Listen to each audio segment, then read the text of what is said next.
the same corner or a different corner?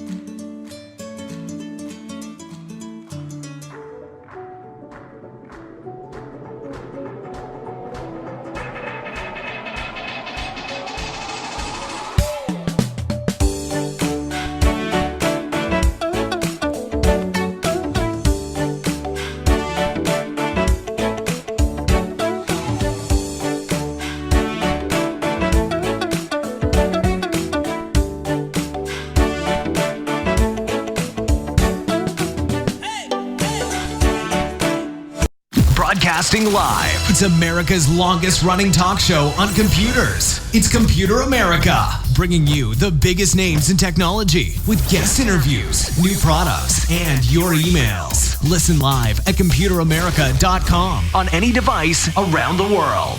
Email the show at live@computeramerica.com or find us on social media. Be sure to check out our website for contests, giveaways, show notes, live video stream, podcasts, and more. You're listening to Computer America.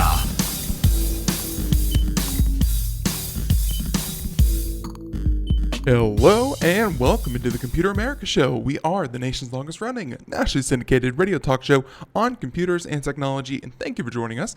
I'm your host, Ben Crossman. Everyone out there, hopefully you had a great weekend. You are ready for some Computer America, and hey, hopefully you're doing well. So everyone, today on the program, we have a full hour of computer and technology news, and not to worry, we have 20 plus stories that we're going to try to cover.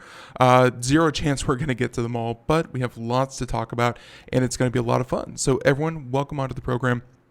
First things first, computeramerica.com. That's where you'll find everything, including today's show notes. It will have everything from, any articles that we talk about, any videos that we show, anything and everything that we mention on today's show, you can find it there. Also, while you're there, check out the live video portion where you can watch Computer America and not just listen.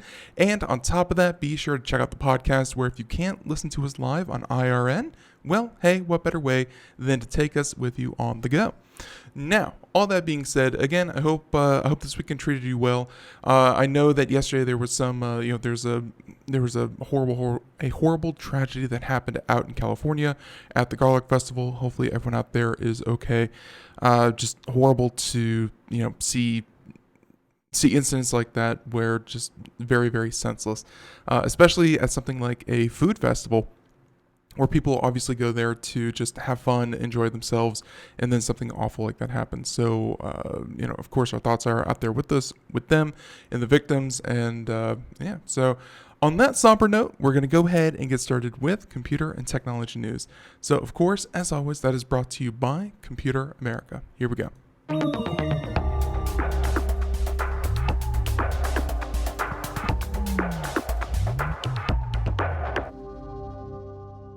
So, today on the show, we have lots of different stories, and I actually wanted to do one that we had a couple of days ago, but we never got a chance to, and I'm glad that it popped up in my feed again today, because, hey, it's, I thought it was really cool. So this is coming to us from The Verge. It's a topic that is near and dear to my heart, and that is weaponizing space. Because, we all grew up watching Star Wars and Star Trek and, everything under the sun that you can imagine that, space is not just for exploration or scientific experiments or anything like that. No, indeed, space is for, weapons of mass destruction. And, maybe not mass destruction, but at least France believes it's, something of a self-defense. Satellites need to be able to defend themselves. And here we go. This is an article, once again, from The Verge. Andrew Liptak saying that France wants to arm satellites with guns and lasers. And by the way, this is not the first time we've heard something like this. The United States, with, of course, underneath the current president, wanted to form the fourth arm of the armed forces, where it'd be like land, sea, and air, and now space. They infamously known as the Space Force, as opposed to, let's say, the Air Force. And yeah, the idea that we need to have a better military, or I guess militaristic control of space is becoming a more and more popular point. So let's go ahead and get started. Saying that earlier this month, French President Emmanuel Macron announced the creation of French Space Force that would be responsible for defending its satellites. And it looks like they're serious about that, saying that France's Minister of Defense announced a program that would develop nano satellites equipped with guns and lasers. And that's according to Le Point. Nano satellites. So essentially these things, the only purpose of these things would be simply to harness the ability of guns and lasers in space. So they said that Minister Florence Parly announced that the country would be reallocating $700 million from the military budget for space defense, with more than 4.3 billion euro. I believe that's euro, or probably euro. I'm not very good with my foreign currencies. I apologize, but yeah, 4.3 billion euro to be spent by 2025. Saying that money would go towards upgrading France's network of Syracuse military communication satellites, which are operated by the French Navy. The military wants the next generation of satellites to come with cameras to identify adversaries, with a follow-up generation equipped with submachine guns and lasers to attack and disable other satellites. Ladies and gentlemen, we are fast approaching a different world where satellites are not simply tools of communication. They're not simply tools for scientific analysis. They're not tools for even just to a point. Even the military was simply using them for themselves communication or spying or just monitoring. No, now satellites, and this is again according to the French, but the U.S. has had many of the same concerns, and I'm sure that any other industrialized country has had the same, that has their own satellite network. Well, they're becoming crucial. They're becoming parts of national security, that if you lose your network of satellites, communication is hampered. Your military readiness is hampered. Your ability to see threats is, of course, compromised. So what better way to make sure that doesn't happen, instead of having some kind of sweeping multinational, treaty that would make satellites, or at least make space and satellites kind of off limits to any kind of disruption. No, the best thing to do is to attach lasers. They said that they want to launch swarms of nanosatellites into orbit that could protect strategic objects and have the ability to launch satellites quickly to replace ones that have been lost. And they said that the military wants these systems in place in the next decade, by 2030. They said that the goal isn't to go on the offensive, but to take out enemy satellites, saying that active defense is not an offensive strategy. It's self-defense, noting that if the country can identify a country committing a hostile act, it will be able to respond. And she also notes that the plan wouldn't just run afoul of the Outer Space Treaty, which explicitly prohibits things like nuclear weapons or other weapons of mass destruction, of course, in space. Which is why, a treaty like that is why that we never hope to see nuclear warheads or any kind of massively destructive weapon orbiting in space and just potentially launching themselves, within minutes. We have those treaties in place, but as I said, this is their version of active defense. I kind of get it. Satellites, even though it's not within their country, obviously, even inner orbit is really kind of international space, but it's, as I said before, a point of strategic importance. So I can see why they want to actively defend themselves. Just the question is, how common? Because I don't think it's really happened in a while. How common is it that other countries are starting to disable or claim space as their own? And looks like we're gearing up for that kind of confrontation.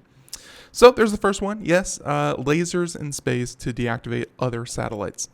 The future is upon us. Now, speaking of the future, and one that is more dystopian than I think we are than I think we should be comfortable with.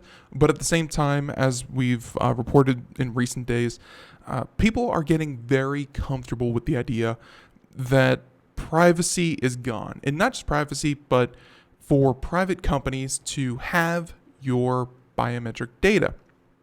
Something that cannot easily be changed. The contours of your face, your fingerprints, or your voice, your voice pattern, things that aren't changed on a day-to-day basis, and honestly have you in a system that can identify you by any number of metrics. Well, as I said before, we're heading into a future where now United Airlines, yes, the one, the only, the perfectly infallible United Airlines offers easier biometric clearance for frequent flyers. And this is not the first time we've heard something like this. I believe it was Delta was one of the other ones that had, kind of like fast pass, quick pass, whatever it is that they called it, to make sure that if you are a frequent flyer, you can kind of get pre-screened, pre-check, and you can just essentially scan your face. If you had set up your profile before, it would scan your face. They knew all of your essentially you willingly give up all of your personal information, your background, your criminal record, things like that. And yeah, they would immediately identify you, and they just let you walk through security because you are not a security threat. They've already done the homework and read everything about you. So they said that, the clear deal is faster, but as the author mentions, are you willing to share biometric information? And this is by John Fingus over at Engadget, saying that United Airlines is joining the likes of Delta and British Airways in using biometric security to speed up airport visits. And I just took a flight about a month ago to Dallas, Texas, and on that flight, how do I put this? I passed through some of the smallest airports. The one local here isn't the largest airport in the country. But then I flew through Fort Lauderdale, which is a massive airport. I flew through Tampa, which is a massive airport. And of course, the Dallas airport as well, which is another massive airport. And even with how big and busy, like, don't get me wrong, there was definitely a difference between small airports and large airports. It didn't take too long.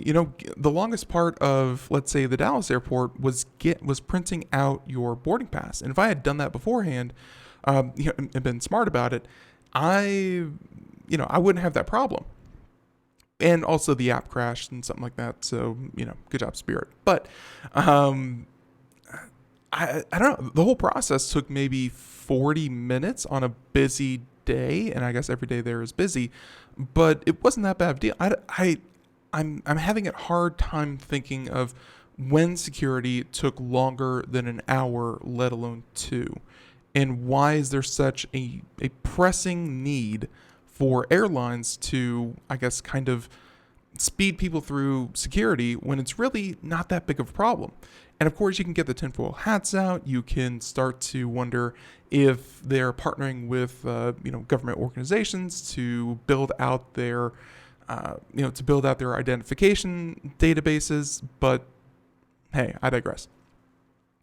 Let's go ahead and get back with the article. The airline has forged a deal with Clear, CLEAR, if you want to know what company that is, that will bring Speedy facial recognition and fingerprint scanning to its frequent flyers, helping them skip the usual document check.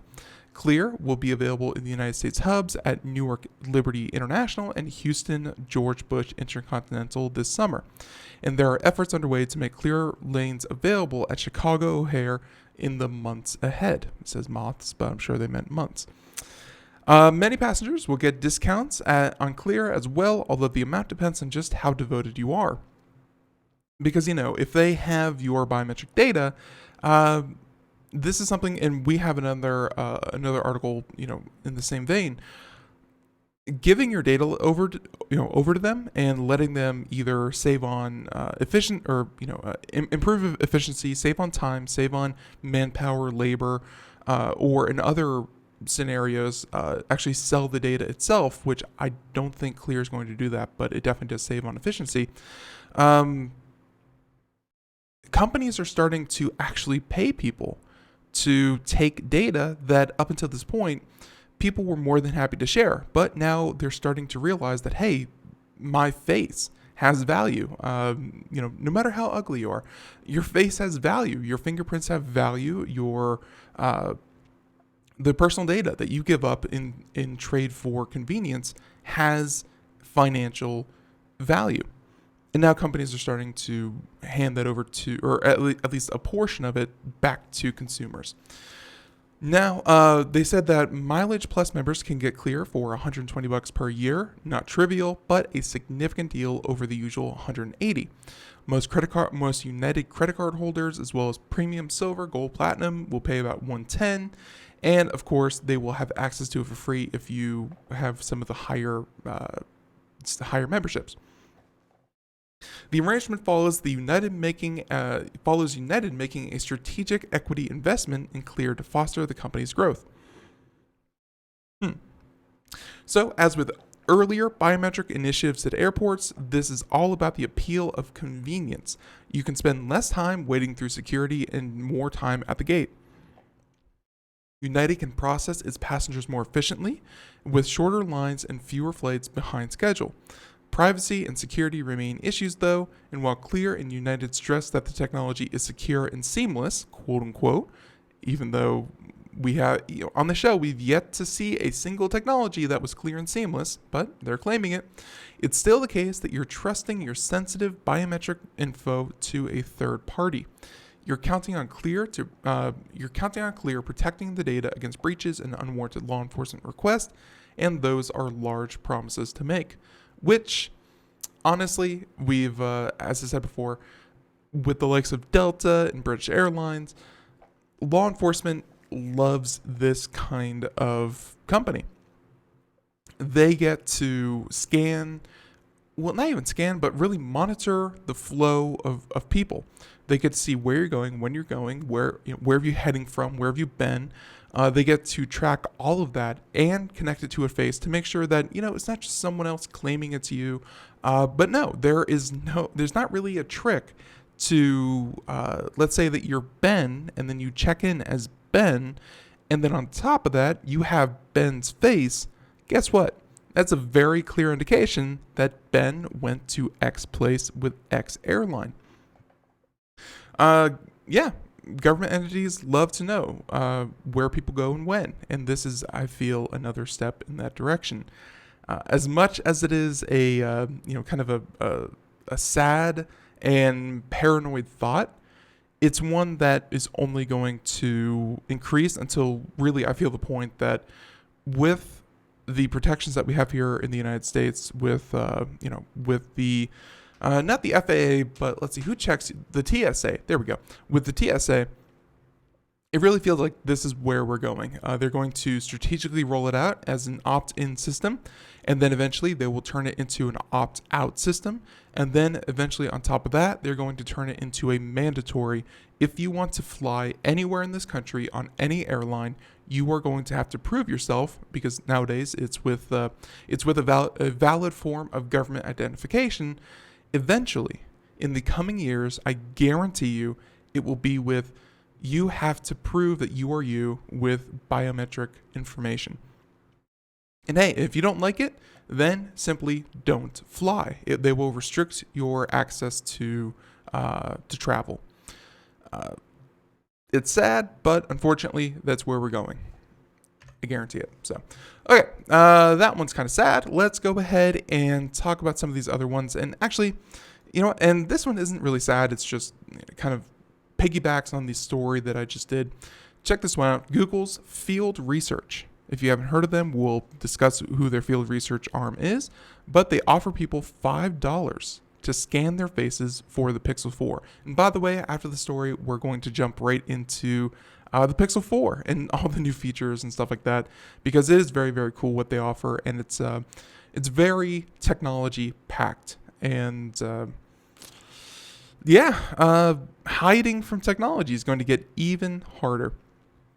So let's go ahead and talk about this one. It's actually a very lengthy article, and we're going to do our best to get this done before the break. But Google's Field Research to offer people $5 to scan their faces for the Pixel 4. saying that it's ensuring that Pixel 4 will work on a wide range of faces. Because when you consider the people who are working on this, let's say that even if you went into Google and you said that, okay, all of the developers, all the researchers, essentially anyone who has any work with the Pixel 4 and is under either contractual obligation or they want to help with the development of the technology, even a company as large as Google could get maybe a couple of hundred faces. And when you consider that this is a phone that might sell in the tens of millions of units, yeah, that's a drop in the bucket compared to the amount of faces that this thing is going to have to recognize, be it any gender, any race, any maybe any kind of any kind of deformities or things like that. There's a lot of variation in faces, so the Pixel 4 has to be really good because this is going to be Pixel 4's bread and butter, and we'll talk about why that is in just a second. But this is coming to us from The Verge and Dieter Bohn, saying that Google just announced a face unlock feature for the upcoming Pixel 4, which, by the way, for anyone out there, they say that it's just as accurate and fast as iPhone's Face ID. Which is a good comparison, but even iPhone's Face ID has not been completely foolproof. They've mentioned that this shouldn't be able to be tricked by pictures, even though it has. We have other cases, such as I think it was Samsung, the Samsung version of Face ID, and that one was tricked actually by other people, where two coworkers were actually able to unlock each other's phones. Not even siblings, but just straight up coworkers were able to unlock the phone. Face ID is something that is not exactly foolproof, or has not been foolproof in the past. So let's get into this. Saying that there have been hardware and code leaks that suggest that this feature was coming to Pixel 4, but there's another big hint. Google has been publicly gathering data to improve it. And they said that as first revealed by ZDNet, or ZDNet, as our Canadian friends would say, Google employees have been roving the streets of American cities, offering $5 gift certificates in exchange for a facial scan. Yeah, $5. $5, have your face scanned. Reached by The Verge, Google confirmed it has been conducting what it calls field research to collect face scanning data in order to improve its algorithm and thereby improve the Pixel 4's accuracy. Man, that's oddly enough, that sounds like a fun job. Just kind of walk around saying, "Hey, you want $5? Let us take a complete scan of your face and let us do whatever we want with it." And of course, there's Google being Google, there's probably some ironclad, dipped in gold legalese that lets them do exactly that, whatever they want. And people are just saying, "Yeah, sure, I could use $5. Let's take the $5 for just a couple of minutes of our time." So a company spokesperson confirmed that the purpose of the scans was to ensure that the Pixel 4 works with a diverse set of faces. They said that they have a bad history of gender and racial bias. Amazon in particular has come under fire for racial bias in its face matching algorithm. Indeed. Google wants to avoid that with the Pixel 4, saying that our goal is to build the feature with robust security and performance. We're also building it with inclusiveness in mind, so as many people as possible can benefit. And what they mean by that is that, let's face it, security researchers and things like that, anything that isn't really, to a large extent, anything that or anyone that isn't a white male is probably in the minority for people who are building these systems, or in a lot of cases, even an Asian male are probably a minority in these situations. So, people of color, you have, people who are just not very well, represented in the tech industry, including women, a lot of, and of course, actually a wide range of Asians as well. Some of those populations, their facial recognition just doesn't work as well, because let's say that this facial recognition uses 13 data points, or like Apple Face ID. uses, I think, like 39 different points of data on a face. Well, what if you were someone who is maybe Chinese? The same data points that work for, let's say, a white male probably aren't indicative of a different face for a Chinese woman. It's just not going to be as accurate. So that's why Google needs faces, and they need lots of them. If Pixel 4 is going to avoid the bias, Google needs to train its new algorithm in a wide array of faces, saying that, and as I was just saying, just using employees' faces isn't going to work. So Google's fix is to approach people on the streets, pay them $5, and get affirmative consent for each scan. Which, as much as I don't like handing over scans to Google or really any other large tech company, at least they're being upfront about why they're doing it and what they're doing. They aren't just saying, hey, take your picture for free, and they're setting up free photo booths and then, surreptitiously taking people's photos and taking their data, kind of under the guise of just, hey, here's a handout. No, they're being very upfront about this, and people are willingly, if naively, handing over their face. Apple, for what it's worth, achieved the same thing in a similar way. It just probably didn't send teams of people out into the world to do it. Saying that in 2017, they described Apple's process, and they have a big quote here, saying that the accessibility of the product to people of diverse races and ethnicities was very important to us. FaceID uses facial matching neural networks that we developed using over 1 billion images, including infrared and depth images collected in studies conducted with the participants' informed consent, which is a huge part. Informed consent. Hugely important. They said that we worked with participants from around the world to include a representative group of people accounting for gender, age, ethnicity, and other factors. Because obviously you could think, 20-somethings, if you have a gender gap of just a bunch of 20-somethings and no one 50, 60, 70 years old, it won't work on the latter age group. They said that we augmented the studies as needed to provide a high degree of accuracy for a diverse range of users. A neural network that is trained to spot and resist spoofing defends against attempts to unlock the phone with photos or masks. Although, as we said before, those aren't foolproof. So, Google is collecting infrared, color, and depth data for each face, along with time, ambient light level, and some related task information, like picking up the phone from a table. The company initially collected location information as well, but it tells the author that it doesn't need that information, so it will cease collecting it and delete it. Very important. That's kind of what got Facebook in so much trouble, handing out data that it didn't need. Now, those data types gives us a sense of how Google's Face Unlock will work. It will indeed create a full depth map of your face to ensure accuracy and security, and it should work in the dark thanks to an infrared camera. So there you go. We're going to go ahead and end that there. And real quick, we're going to try to jump over to Google Pixel 4 and what that means. Because they have a nice little diagram here you can see, but we're going to get into all of the data that is packed into this new smartphone. So let's go ahead and just transition very seamlessly over to this. And this is from Ars Technica, Ron Amadia, saying that Google announces the Pixel 4 will have Face ID and radar-powered gestures. That's right. It's not just about putting your fingers or your hands on the phone, but it will actually detect gestures. Yes, in midair. So this could be very, very, very cool. So let's go ahead and talk about it.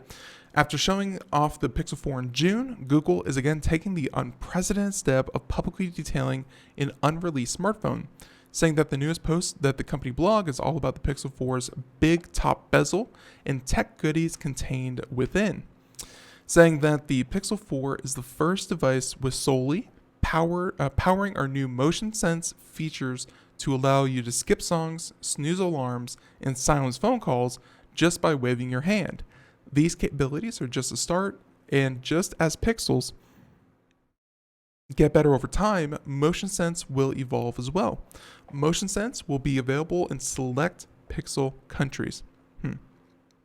So by the way, Motion Sense, for those of you just listening, it's capitalized, meaning just kind of like Apple's Face ID. Motion Sense is the name of the technology baked into the phone. So Solely, or Motion Sense, is, as it's being called in the Pixel 4, is powered by radar. Google's advanced technology, and project's team, or ATAP, has been working on shrinking down radar into a tiny chip for the last 5 years. Solely was capable of detecting a number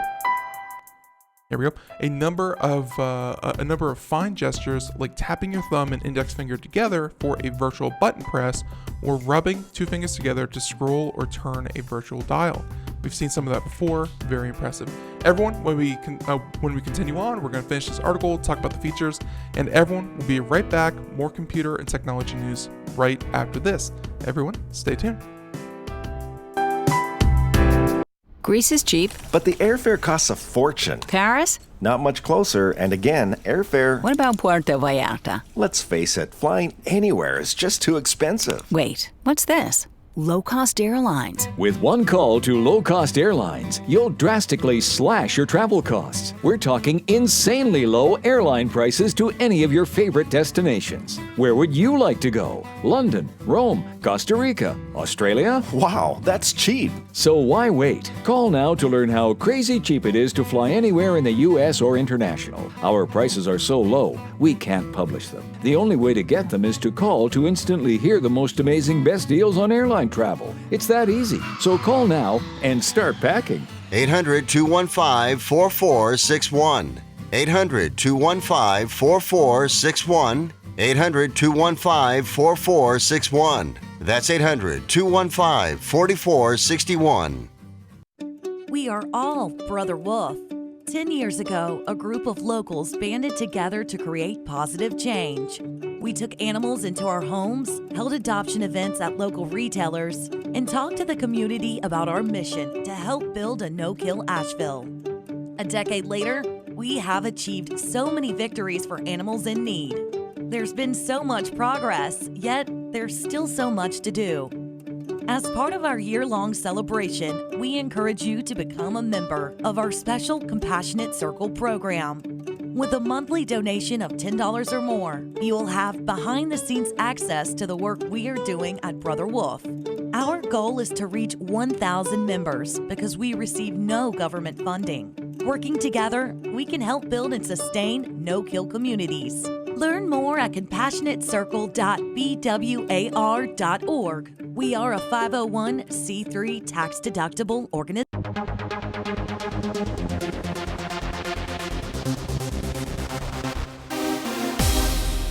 And welcome back to the Computer America Show. It is 32 minutes past the hour, and ladies and gentlemen, if you missed any part of today's program, you can check out wherever podcasts are heard, and you can listen to today's show and more right there on your smartphone, smart device, or however you listen to podcasts, which I think should include smart devices as well, because obviously, I should stop saying iTunes and just say Apple Podcasts. So check that out. Now, everyone, we continue, and we are talking about the Pixel 4, which was just announced. They announced it in June, but they are fully detailing the equipment therein, and something that is probably new to the to Google in the Pixel 4, which is obviously when you think about it. Phones have always been a gesture device. You know, you hold them, you put your fingers on them, you press things, touch things, swipe things, spell things out with your hand. Much like a tablet, the touch screen has been a pivotal piece of technology.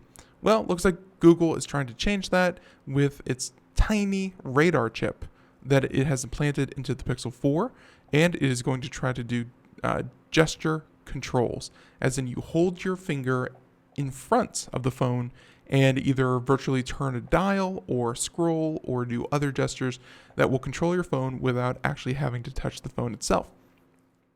which you could see how that being handy. You know, if you wanted to skip a song on your phone, it was resting on the table in front of you, all you would have to do is hold your hand over the phone and either press your thumb and your middle finger together, and it would skip the song. You could mute it, you could pause it with other gesture controls, and yeah, you would never have to really pay that much attention. It could be a cool feature. So let's go ahead and continue on, saying that Google's old solely YouTube video claims that the technology is capable of tracking sub-millimeter motions at high speed and accuracy. But in this first consumer device, the video shows waving your hand across the entire face of the phone to skip music. Gestures like this have been done before on Samsung and Motorola phones with cameras and other optical sensors, but they were not well received enough to be carried forward into future devices. And again, how this differs is that this is a dedicated radar chip as opposed to an ever-present camera, or at least a camera that you would have to turn on and then do it.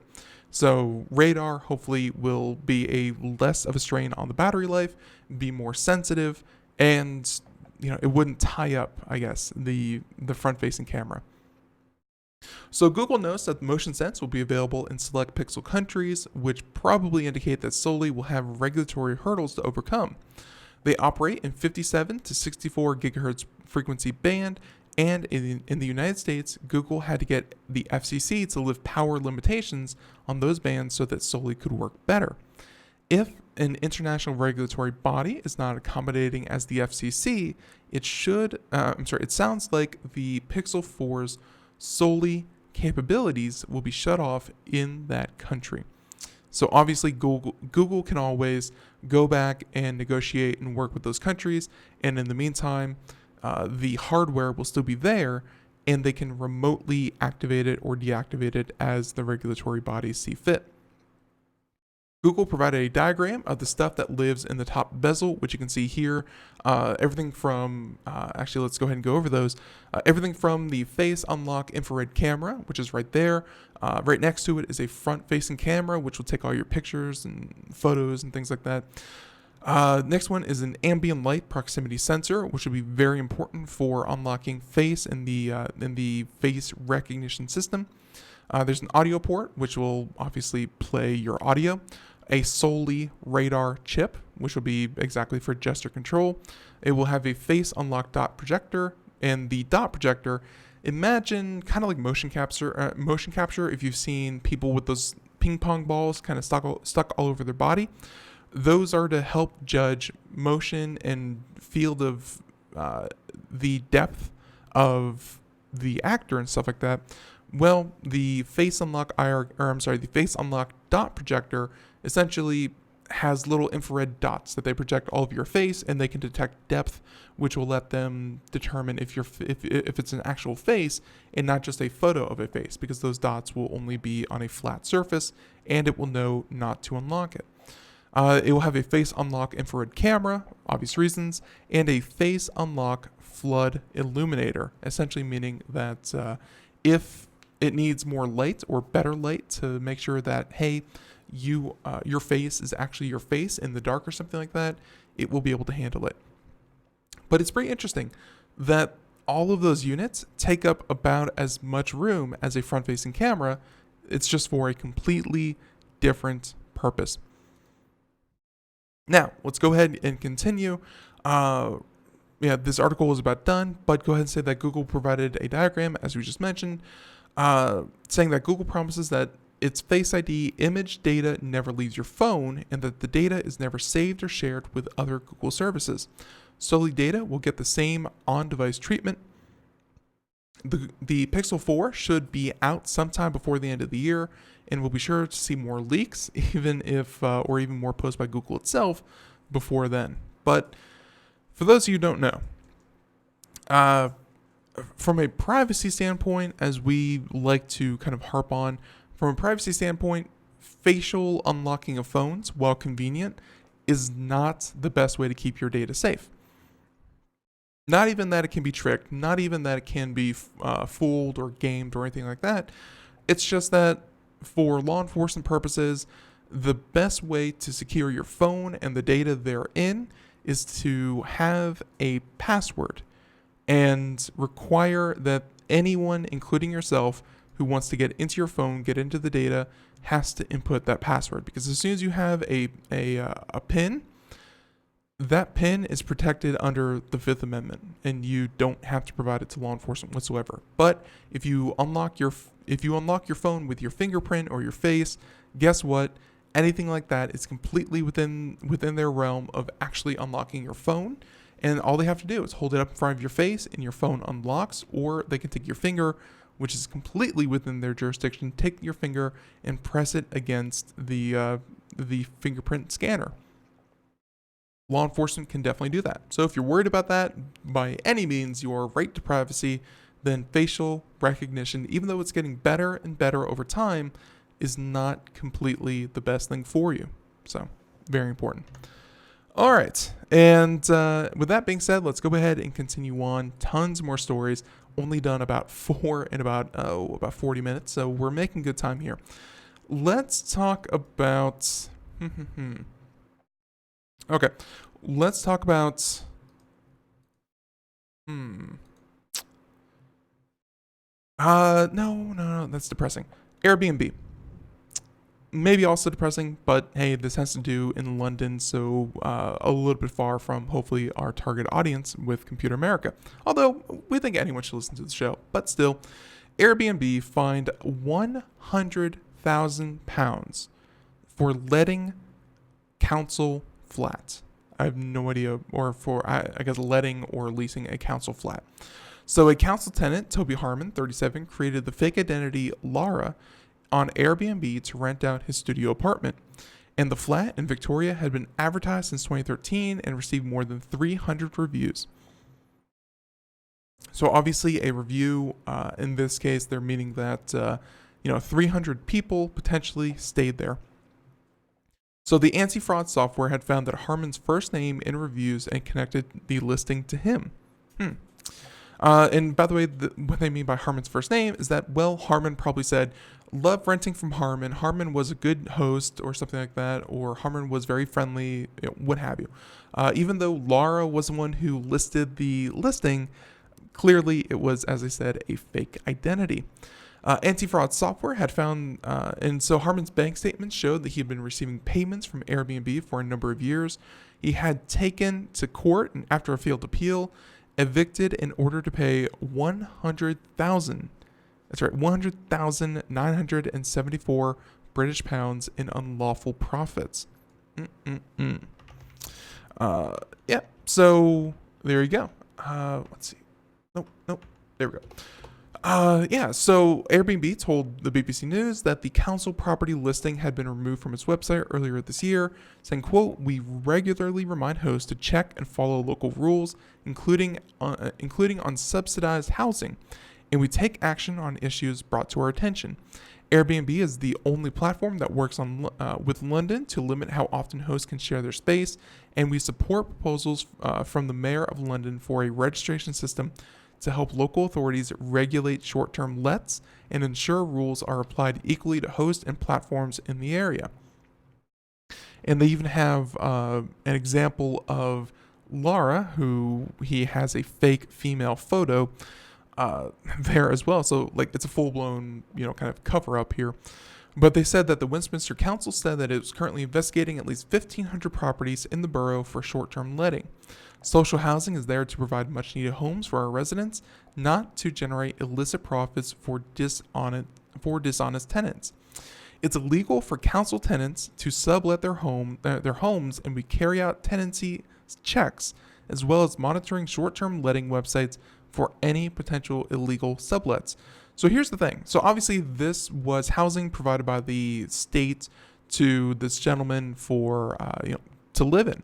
And obviously he was not living in the property, and since 2013 had rented it on Airbnb over 300 times.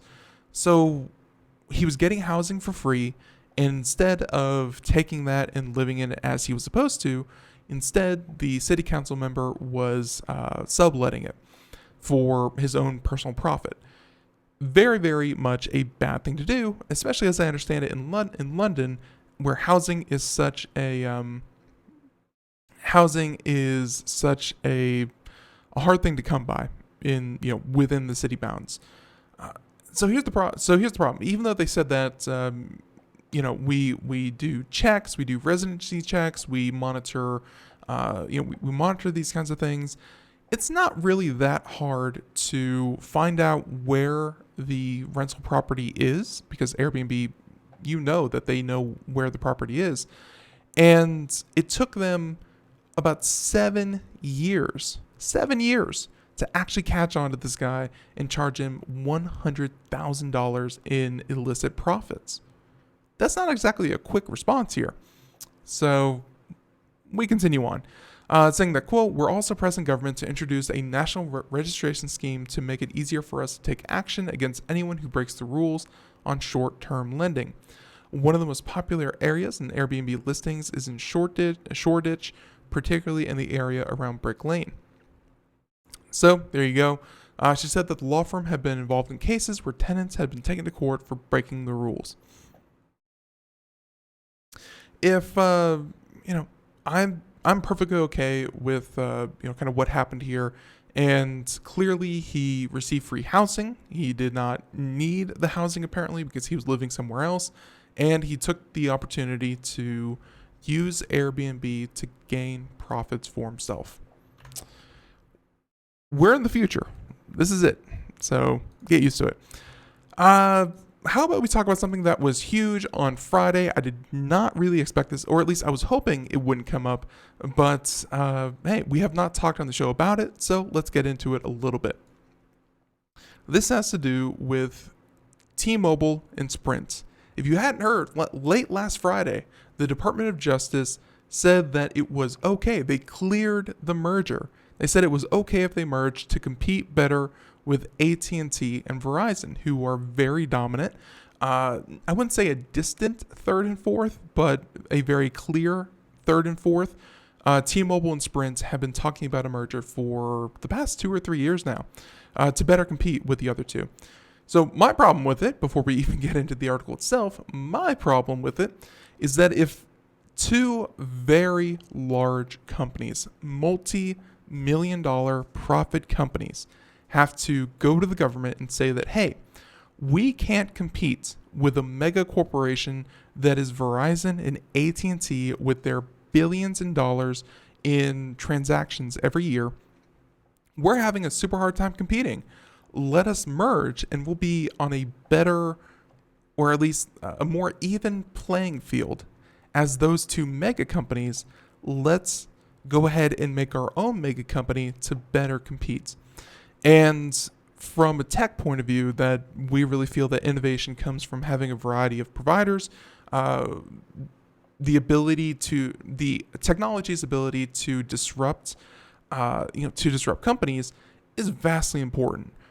Disruptive technology is, while it can be very painful for workers and existing economies, it's something that makes technology just the really exciting space that it is. That someone can just come out and say, hey, I'm going to put a webcam and a doorbell, and suddenly an entirely new subset of technology is born, with connecting doorbells, just for instance. Now, my point was saying that is that when you say that, hey, we can't compete with these multi-billion-dollar companies, let's make our own multi-billion-dollar company, for consumer protection, I feel like it's being handled the opposite way. Instead of saying, well, if you can't compete with these large companies, why don't we investigate these large companies and find out why you can't compete? Are they too dominant? Are there anti-competitive practices being utilized by these companies? Are they just making too much money? Do they control too much? Are they monopolies? Why can't we compete? As opposed to saying, well, sure, let's go ahead and restrict further competition and make even larger companies a thing. I would have rather seen Verizon and AT&T kind of broken up before I would have said yes to T-Mobile and Sprint being allowed to merge. Instead of going from 4 major carriers, which honestly it should be a lot more than that, instead of going to 3 major carriers now. So, The Department of Justice has approved T-Mobile's controversial $26 billion merger with Sprint. And while the agency proposed a number of remedies, it says it will mitigate the competition and job eroding impact. Experts say that the fixes do nothing of the sort. Which, yeah, I can totally see that happening. So from the beginning, the biggest issue with T-Mobile's planned $26 billion merger with Sprint was the fact that it would reduce the number of major U.S. carriers from 4 to 3, which, by the way, historically, such consolidation results in two things: much higher prices and significant culling of jobs as redundant positions are eliminated. Because when you think about it, let's just say customer service, just one of many different departments within a company such as T-Mobile or Sprint. You don't need, like, even though you're servicing twice the customers, or, you know, assuming that the two had similar customer bases, you don't need twice the customer service reps. You know, maybe you need an uptick in either one, but there's zero chance you are taking both customer services and just keeping a 1-to-1 job ratio. No, you are streamlining that. Let alone middle management, let alone the tech support staff, the road crews, stuff like that. There's going to be a lot of job cutting to come with this merger. As a result, AT&T's attempt to buy T-Mobile in 2011 was blocked by regulators. In 2014, a 2014 merger attempted by T-Mobile with Sprint was blocked for the same reason. But the T-Mobile engaged in full court lobbying press. The company is now hopeful that the third time's the charm. That's right, T-Mobile has been looking to merge multiple times. It's been stopped by regulators multiple times, which is why I was surprised this was allowed to go through. And now it says that the DOJ says it will impose requirements offsetting the competitive harm of the deal. More specifically, the DOJ says that T-Mobile and Sprint will need to offload Sprint's Boost Mobile plan and some spectrum to Dish Network, who will then attempt to build a new viable fourth competitor from these scraps to offset the elimination of Sprint from the market. Here's the thing, and here's the big thing. Dish. Yeah, that's right. Dish, the one that provides satellite cable to Americans out there. Dish has no experience in running a competitive wireless service. They have no history of doing Boost Mobile, which, if you don't really know what Boost Mobile is, that's kind of their prepaid, lower end, lower customer. And by the way, I think that T-Mobile was completely happy with spinning off Boost because the profits in cell phone providing aren't really for like lower end, cheaper prepaid services. The best profits come from the higher end phone sales, higher end phone leasing programs, and on top of that, providing data to these phones. Boost Mobile does really none of those things. So they get to trim the fat, as to say. They get to trim the fat off their company, and they get to merge, which they are completely happy with. And again, to a company that has no experience in running any of these services. So, but experts consulted by Motherboard say that the proposal isn't likely to work and that the end result of the merger will still likely be higher prices and worse services for all. As we said, Dish has been promising to build a wireless network for the better part of the last decade with little to show for it. It's very hard to do that. And the company has routinely been accused of spectrum squatting, or buying spectrum it doesn't use in a bid to turn around and sell it later when it's more valuable. Even T-Mobile made this complaint when Dish initially criticized the merger. Much of the spectrum Dish has acquired comes with conditions requiring that it build out a wireless network within certain time constraints, but there's been little real penalty in instances where the company has ignored the requirements. So they have others saying that a former FCC lawyer and telecom expert said that the merger should have been blocked outright and was extremely skeptical of DOJ's proposed fix for the controversial deal, quoting, "It certainly won't lead to a viable fourth competitor anytime soon, if ever." Because when you think about it, if Dish has been promising this for a decade and they finally get their own version of it, there's no, even if they get Boost Mobile, which has 8.8 million subscribers, when you compare that to AT&T and Verizon with 158 to 156 million subscribers, there's just not a demand. What is that number? What is that, like 5%? Let's see. Wait, 1% of 156 is 1.5. So yeah, it'd be like 5% of the user base of AT&T and Verizon, who are currently, the largest networks out there. And they think they're going to build an entirely new network on just 5% of the user base. Those numbers just don't add up. In the article here, they mentioned that building a viable fourth competitor requires far more than just a small prepaid company and some spectrum. A new mobile wireless entrant that starts with 0 postpaid subscribers and postpaid being those who are asking for a monthly subscription like you would see through AT&T and Verizon, and that must rely on its much bigger rival, the new T-Mobile, to operate as not a competitor. It's a mobile Frankenstein, where, like I said, they get to trim, really bad parts of their company, or at least the least profitable part of their company. They get to leave that in the dust and then just kind of take the best parts of their company, merge it with another one, make even more profit, and then say, oh, don't worry, we're not leaving a void. There's going to be a fourth competitor. And really, there won't be. So with that being said, for Dish to evolve into a major wireless player, it will require some very hands-on support from Ajit Pai FCC that has been little more than a rubber stamp for the industry. Yet Pai will now be tasked with not only punishing Dish if it misses deadlines, but preventing AT&T and Verizon from undermining the effort at every turn. Which, if you wonder, well, AT&T and Verizon, they would never do such a thing. Think back to when Google had much bigger ambitions of being its own cable provider, or at least I should say its own fiber network provider.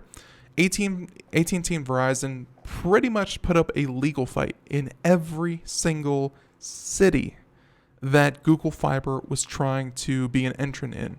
They put in injunctions. They were suing Google left and right for using state-owned but AT&T and Verizon leased utility poles. There we go. That was the word, utility poles. They have no problem using the legal system to completely force out competition before it becomes a problem. So that's why the conditions imposed on new T-Mobile by the consent decree are drastically insufficient to protect against the clear harms that this market consolidating merger would bring, saying that it's a disaster for the American consumer. And actually, let's go ahead and read this comment in the chat room. Melter Snowflakes: if I could get cell phone for something less than a small fortune a month, I'd think about it, but cell service costs more than my natural gas bill, which something like this, to kind of respond to that comment, something like this isn't really going to help. When you have 2, now soon to be 3, but used to be 4 possible providers, and really, if you're sitting out there and thinking, well, what about things like Cricket, or what about things like, I think Spectrum Mobile, those cell phone companies simply are kind of secondhand resellers of the networks that are run by AT&T and Verizon. Depending on where you, depending on which carrier you go with, they have deals in place that even though you may be paying Cricket or you may be paying Spectrum or any other of these providers, they're still using only a handful of these wireless telecommunication systems. So yeah, those aren't true competition. They're simply resellers, and they don't really help the situation. So when you say that it costs more than my natural gas bill, or it already costs too much for cell phone data and cell phone coverage, a deal like this is only going to make that worse, because it's going to take years and years. If everything goes perfectly, it's going to take years to build out an entirely new cell phone industry, or an entirely new cell phone network. If everything goes perfectly, and then on top of that, it has to be the new 5G to compete with the work that AT&T and Verizon are already putting in. And odds are, as we've seen, whenever a new company tries to enter a very established market, a lot of the upfront cost happened decades ago for these other companies, and any new competition is going to have to spend that money outright, and they just don't have that kind of capital. Investors, shareholders, anyone who has the pocket string or the purse strings is just not going to be satisfied with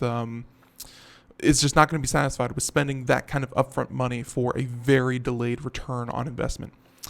And by the way, Boxshop Guru, AT&T owns Cricket just like Verizon owns Visible. Yes, that's right.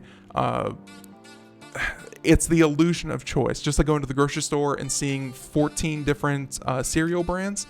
Hey, read the back of the box. Kellogg's is owned by another company, is owned by another company. The illusion of choice is just as important as as actually having choice to a consumer. But everyone, the music means that we're done here. I want to thank you so much to our chat room participants. I want to thank you so much to IRN for carrying us. And I want to thank everyone out there for listening to Computer America. Have a great day. Thank you so much if you're just tuning in. Check out the podcast if you missed anything today. And in the meantime, have a great day. Thank you so much. We'll come back tomorrow. More computer and technology news. Everyone, hey, catch you next time, 4 p.m. to 5 p.m. Monday through Friday. Have a good one. Bye-bye.